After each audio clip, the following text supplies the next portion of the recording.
আমরা এখানে লক্ষ্য করেছি যে আমাদের দলের দক্ষিণাঞ্চলের যিনি মুখ্য সংগঠক হাসনাত আবদুল্লাহ একটি স্ট্যাটাস দিয়েছিলেন। সেই স্ট্যাটাসকে কেন্দ্র করে পুরো বাংলাদেশের রাজনৈতিক অঙ্গন, সেনা অঙ্গনে একটি নতুন আলোচনার জন্ম দিয়েছে।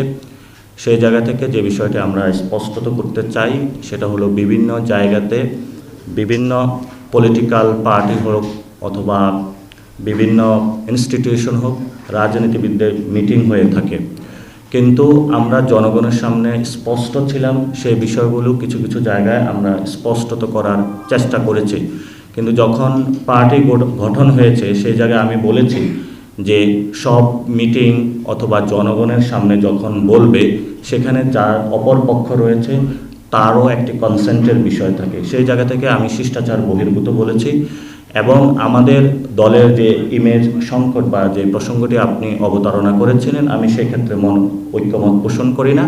আমি মনে করি এখানে মানুষের এক্সপেকটেশন রয়েছে, সে জায়গা থেকে তারা পরামর্শ দিয়ে থাকে এবং আমরা দ্রুত গতিতেই এই কয়েকটি বিষয় নিয়ে আপনাদের সামনে উপস্থিত হব এবং দলীয় প্রেস রিলিজের মধ্যে আমরা সেগুলা স্পষ্ট করে জনগণের সামনে ব্যক্ত করব।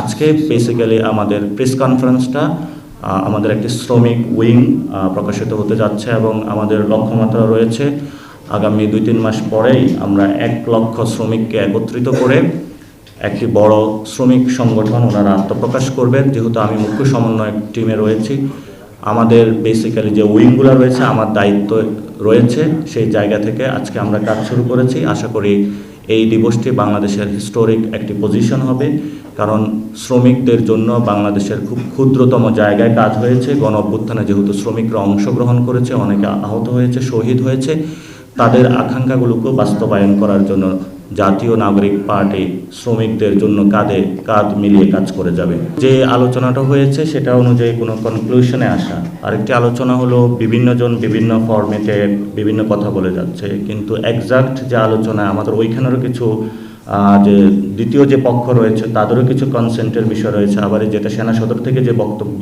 এসেছে সেটা কিন্তু একটা মুখপাত্রের মাধ্যমে, আমরা আইএসপিআর এই পর্যন্ত কোনো এই ধরনের কোনো নিউজ এখনও দেখি নাই। আমরা যখন সেনা সদর থেকে এই ধরনের কোনো ব্রিফিং বা আইএসপিআরের মাধ্যমে কোনো কিছু জানবো, তাহলে আমরা সেখানেও পার্টির প্রেস ব্রিফিংয়ের মাধ্যমে এই বিষয়ে অবগত করব। এর মধ্যে হলো আপনারা দেখেছেন আমাদের দলীয় এখন কোনো এ পর্যন্ত স্ট্যান্ড যায়নি, তো ফলত বিভিন্ন পার্টির লিডাররা হলো বক্তব্য দিয়েছেন এবং সেনা সদর থেকেও আমরা দেখেছি হলো তাদের একজন মুখপাত্র যার নাম উল্লেখ করা হয়নি সেখান থেকেও একটি বক্তব্য এসেছে।